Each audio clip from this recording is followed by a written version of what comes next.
শুরু করছি রামায়ণ কথা।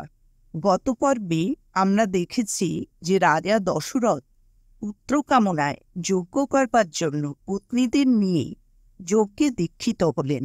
এবার তিনি অশ্বমেধ যজ্ঞ শুরু করবেন। অশ্বমেধ যজ্ঞ বিষ্ণু নরজন্ম শিকার। যে যজ্ঞাশ্ব 1 বৎসর পূর্বে ছাড়া হয়েছিল তা এখন ফিরে এলো। বশিষ্ঠাদি দ্বিজগণ ঋষ্যশৃঙ্গকে পূর্ববর্তী করে শাস্ত্রানুসারে যজ্ঞের সকল কর্ম আরম্ভ করলেন। ক্ষত্রিগণ মন্ত্রী দ্বারা দেবগণকে আহ্বান করে যথাযোগ্য হবির ভাগ দিলেন। যজ্ঞস্থলে ব্রাহ্মণ, দাস, তপস্বী ও শ্রমণগণ এবং বৃদ্ধ, ব্যাধিগ্রস্ত স্ত্রী ও বালকেরা অনবরত আহার করতে লাগল। প্রতিদিন পর্বতাকার বহু অন্নকূট সজ্জিত হল। সুবক্তা বিপ্রগণ পরস্পরকে হারাবার ইচ্ছায় শাস্ত্রীয় বিচারে প্রবৃত্ত হলেন। যজ্ঞস্থলে বিভিন্ন কাষ্ঠ নির্মিত বস্ত্র ও স্বর্ণালঙ্কারে ভূষিত 21টি যূপ ছিল। শিল্পকর্মকুশল ব্রাহ্মণগণ ইষ্টক দ্বারা কুণ্ড নির্মাণ করে তাতে স্বর্ণপক্ষ গরুরাকার অগ্নি স্থাপন করলেন। দেবতাদের উদ্দেশ্যে যে সকল পশু, পক্ষী, অশ্ব ও জলচর সংগৃহীত ছিল সে সমস্তই ঋষিগণ যথাশাস্ত্র বধ করলেন। যূপকাষ্ঠে 300 পশু এবং রাজা দশরথের একটি উৎকৃষ্ট অশ্ব বদ্ধ ছিল। কৌশল্যা সেই অশ্বের সম্মুখ পরিচর্যা করে পরম আনন্দে 3 খড়গাঘাতে তাকে বধ করলেন। তারপর তিনি ধর্মকামনায় সুস্থির চিত্তে সেই অশ্বের সঙ্গে 1 রজনী যাপন করলেন। শ্রৌতকর্মে নিপুণ ঋত্বিক সেই অশ্বের বসা নিয়ে যথাশাস্ত্র হোম করলেন এবং রাজা দশরথ সেই বসার ধূম আঘ্রাণ করলেন। 16 জন ঋত্বিক অশ্বের সমস্ত অঙ্গ অগ্নিতে আহুতি দিলেন। যজ্ঞ সমাপ্ত হলে দশরথ যাজক ও অন্যান্য ব্রাহ্মণগণকে প্রচুর দক্ষিণা দিলেন। সকলেই হৃষ্ট হয়ে রাজাকে আশীর্বাদ করতে লাগলেন। অনন্তর ঋষ্যশৃঙ্গ অথর্বোক্ত মন্ত্রে যথাবিধি পুত্রেষ্টি আরম্ভ করলেন। এই সময় দেবতারা ব্রহ্মার কাছে গিয়ে বললেন, ভগবান, রাক্ষস রাবণ আপনার প্রসাদে বলদৃপ্ত হয়ে আমাদের পীড়ন করছে, সে যাতে বিনষ্ট হয় তার উপায় স্থির করুন। ব্রহ্মা উত্তর দিলেন, রাবণ আমার কাছে এই চেয়েছিল যে গন্ধর্ব, যক্ষ ও রাক্ষসের হাতে তার মরণ হবে না। আমিও তাকে সেই বর দিয়েছি। সে অবজ্ঞাবশে মানুষের নাম করেনি, সেই মানুষই তাকে বধ করবে। এমন সময় শঙ্খচক্র, গদাপানি, গরুর বাহন বিষ্ণু সেখানে এলেন। দেবগণ স্তব করে তাকে বললেন, ভগবান বিষ্ণু, লোকের হিতকামনায় আমরা আপনাকে একটি কার্যের ভার দেব। অযোধ্যাপতি দশরথের ঋ, শ্রী ও কীর্তিতুল্য 3 মহিষী আছেন।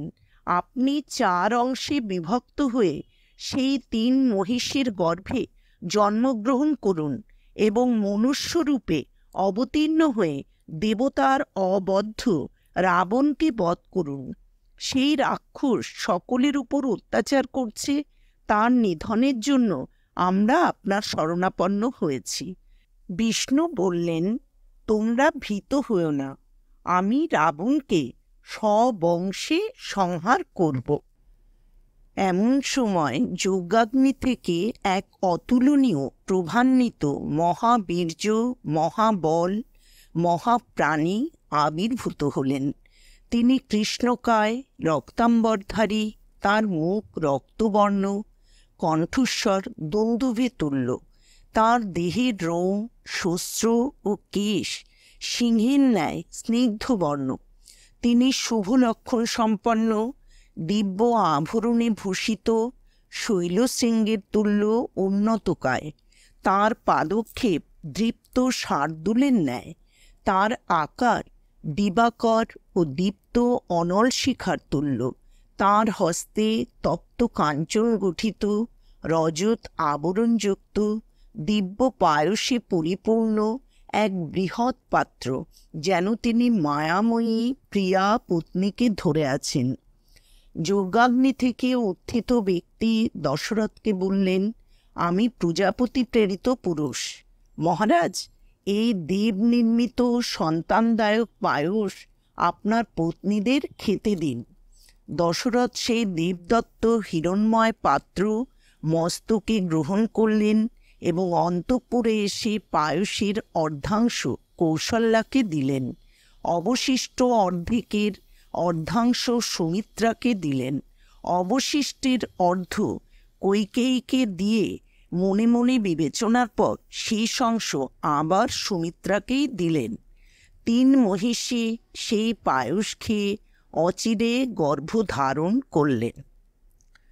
বিষ্ণু দশরথের পুত্রত্ব স্বীকার করলে ব্রহ্মা দেবগণকে বললেন, তোমরা বিষ্ণুর সহায়স্বরূপ বহু বীর সৃষ্টি করো।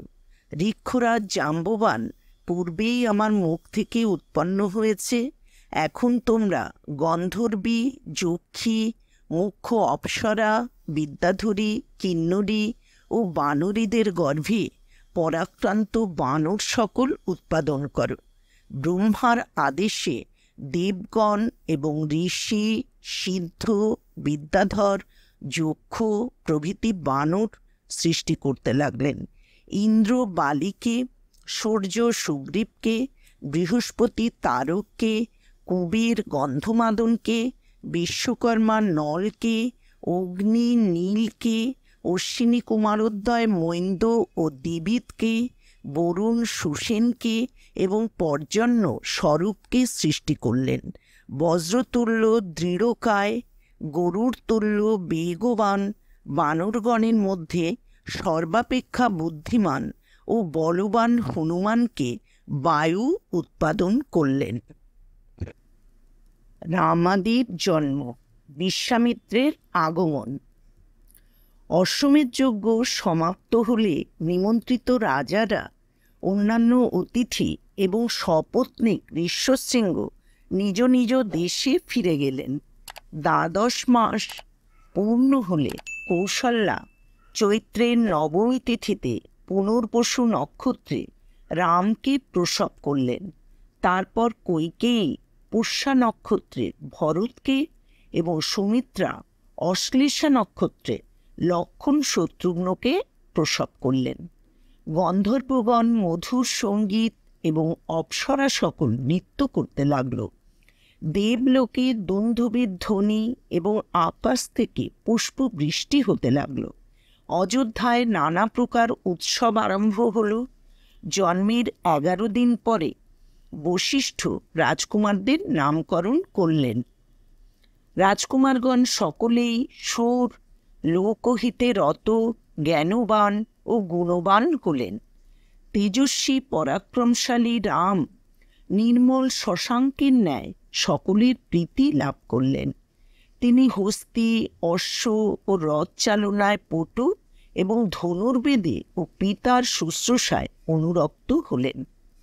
লক্ষ্মণ বাল্যকাল থেকেই সর্বদা রামের প্রিয় কার্য অনুষ্ঠান করতেন এবং তিনি রামের দ্বিতীয় প্রাণ তুল্য ছিলেন।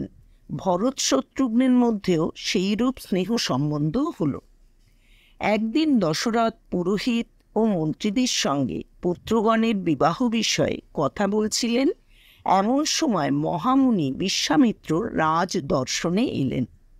দশরথ সসম্ভ্রমে প্রত্যুৎগমন করে বিশ্বামিত্রকে অর্ঘ্য নিবেদন করলেন। কুশল জিজ্ঞাসা এবং যথাবিধি শিষ্টাচারের পর দশরথ বললেন, হে মহামুনি, অমৃত লাভ হলে, অনাবৃষ্টিতে বর্ষণ হলে, যজ্ঞা ভার্যার গর্ভে নিঃসন্তানের পুত্র জন্মালে এবং প্রনষ্ট বস্তুর পুনরুদ্ধার হলে যেমন মহা হর্ষ হয়, আপনার শুভাগমনে আমার সেইরূপ হর্ষ হয়েছে। আপনার অভীষ্ট কি? আমি হৃষ্টচিত্তে তার সাধন করব।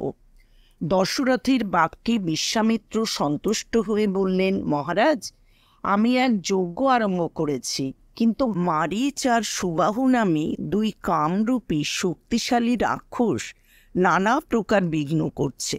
যজ্ঞ বেদির উপর মাংস ও রক্ত বর্ষণ করছে। যজ্ঞকালে সাপ দেওয়া অকর্তব্য, সেজন্য আমি ক্রোধ সংবরণ করেছি। আপনি আপনার জ্যেষ্ঠ পুত্র মহাবীর রামকে যজ্ঞের 10 রাত্রির জন্য দিন, তিনি সেই রাক্ষসদের বিনাশ করবেন। বিশ্বামিত্রের প্রার্থনা শুনে দশরথ মুহূর্তকাল যেন সংজ্ঞাহীন হয়ে রইলেন। তারপর বললেন, আমার পুত্র রামের বয়স 16-র কম, রাক্ষসদের সঙ্গে যুদ্ধ করবার যোগ্যতা তার নেই।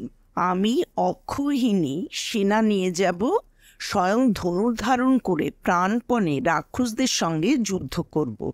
রাম নিতান্ত বালক, এখনো যুদ্ধবিদ্যা আয়ত্ত করেনি। রাক্ষসরা কূট যোদ্ধা, রাম তাদের সমকক্ষ নয়। রামের বিচ্ছেদে আমি এক মুহূর্ত বাঁচতে পারবো না। যদি নিতান্তই তাকে নিয়ে যেতে চান, তবে চতুরঙ্গ সেনার সহিত আমাকেও নিন। হে কৌশিক, আমার 60,000 বৎসর বয়স হয়েছে। কৃচ্ছ সাধনার ফলে রাম জন্মেছে, তাকে নেওয়া আপনার উচিত নয়। আমার 4 পুত্রের মধ্যে রামের প্রতি আমার সমধিক স্নেহ। বিশ্বামিত্র বললেন, শুনেছি পৌলস্ত্য বংশজাত রাবণ নামে এক রাক্ষস আছে। সে ব্রহ্মার বরে পরাক্রান্ত হয়ে অনুচর বহু রাক্ষসের সহিত ত্রিলোক পীড়ন করছে। মারীচ আর সুবাহু তারই আজ্ঞায় আমার যজ্ঞে বিঘ্ন করছে। দশরথ উত্তর দিলেন, দেব, দানব, গন্ধর্ব, যক্ষ, বিহঙ্গ বা সর্প কেউ যুদ্ধে রাবণের বিক্রম সইতে পারে না। মানুষের কথা দূরে থাক, রাবণ যুদ্ধকালে বীর্যবানদের বীর্য হরণ করে। অতএব মুনিশ্রেষ্ঠ, আমি সসৈন্যে বা আমার পুত্রকে নিয়ে রাবণের সঙ্গে বা তার সৈন্যের সঙ্গে যুদ্ধ করতে পারবো না। দশরথের এই স্নেহগদগদ বাক্য শুনে বিশ্বামিত্র ক্রুদ্ধ হয়ে বললেন, তুমি পূর্বে আমার প্রার্থনা পূরণে প্রতিশ্রুতি দিয়েছিলে, এখন সেই প্রতিজ্ঞা ভঙ্গ করতে চাও? এই আচরণ রঘুবংশীয়দের যোগ্য নয় এবং কুলের বিনাশকর। রাজা, এই যদি তোমার উচিত বোধ হয়, তবে আমি যেমন এসেছি তেমনি ফিরে যাই। তুমি প্রতিজ্ঞা ভঙ্গ করে সুহৃদগণে বেষ্টিত থেকে সুখী হও। বিশ্বামিত্রের ক্রোধে বসুধা চঞ্চল হয়ে উঠল, দেবগণও ভীত হলেন। তখন বশিষ্ঠ দশরথকে বললেন, মহারাজ, ত্রিলোকে আপনি ধর্মাত্মা বলে বিখ্যাত, এখন অঙ্গীকার ভঙ্গ করবেন না। রাম অস্ত্রবিদ্যা জানুন বা না জানুন, বিশ্বামিত্র রক্ষক হলে রাক্ষসরা তার বিক্রম সইতে পারবে না। রাম মূর্তিমান, ধর্ম, বলে ও বিদ্যায় সকলের শ্রেষ্ঠ, তপস্যার আশ্রয় এবং ধর্মজ্ঞ। তার মহিমা কোনো ব্যক্তির জ্ঞানগম্য নয়। আর এই মহাতেজা বিশ্বামিত্র বহু আশ্চর্য অস্ত্রের অধিকারী এবং ভূত বা ভবিষ্যৎ কিছুই এর অবিদিত নেই। ইনি নিজেই রাক্ষসদের দমন করতে পারেন। কেবল আপনার পুত্রের হিতের জন্যই প্রার্থী হয়ে এসেছেন। আপনি নির্ভয়ে রামকে যেতে দিন। বশিষ্ঠের কথায় আশ্বস্ত হয়ে দশরথ প্রসন্ন চিত্তে রামকে পাঠাতে সম্মত হলেন। আজকের মতো রামায়ণ কথা এখানেই শেষ করছি। ভগবান শ্রীরামচন্দ্রের কৃপা ও আশীর্বাদ আপনাদের সকলের উপর বর্ষিত হোক, এই কামনা করি।